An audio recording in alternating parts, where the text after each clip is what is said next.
Hello everyone, it's a beautiful sunny day today, so I thought first off I'd show you what's been going on in the garden.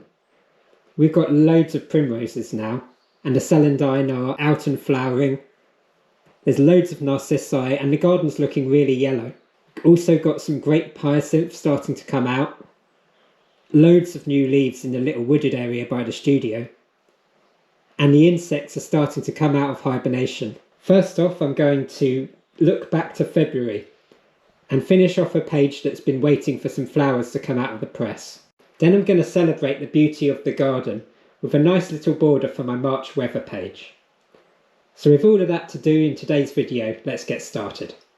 So the first thing that I'm going to do today is get into my press. And I've just been waiting for these flowers. Now they are perfectly dry and flat. So I'm just laying them out how I envisaged them being. And now I'm just going to get these glued in. And this is going to complete February now. I've just been waiting for this last plant to get fully dried out and be ready to go into my journal. So I'm using my usual method, which I've described on this channel before. I'm painting the underside of the entire leaf with EVA glue that's been very slightly watered down. I then carefully lay it onto the page and then paint another layer directly over the top.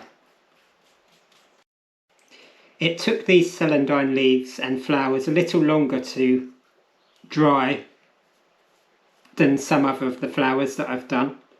It all depends on the thickness of the flower. My coltsfoot flowers took a long time because they're similarly quite thick.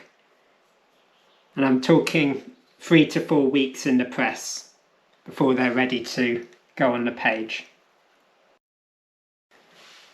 Now for flowers like this, you're going to need quite a lot of the glue. Each of these little stamens has pressed. So you have to try and carefully paint them all down, because that's going to glue them in. There will be little white beads of glue forming that you need to keep on wiping away until you've got something that's perfectly flat. I'm giving this a few layers, and actually once it's dried I'll give it another layer just to make sure that it's fully covered. That's just for the flower, the leaves should be fine. And because I've inadvertently created this little gap among the bottom of the stems, which looks a bit unnatural and I don't particularly want to be there, I'm going to add one more leaf to cover that up. So there we are. I'm going to let that dry now, and then I'm going to go on and do a little bit more in the March pages of my journal.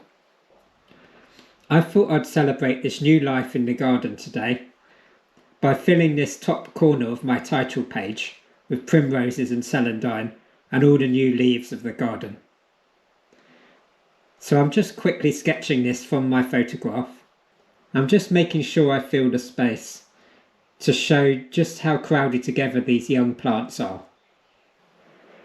So I'm just going to colour this really simply. I'm using a mixture of botanical inks and Derwent ink tints, which you will have seen in my other videos. So I used the botanical inks for the subtler tones, and then the Derwent ink tints to really get some bright, vibrant pops of colour to really make this border stand out. And later in the month I may add another one to the bottom of the page to kind of balance it out a little bit more. So I hope you enjoyed watching today's video.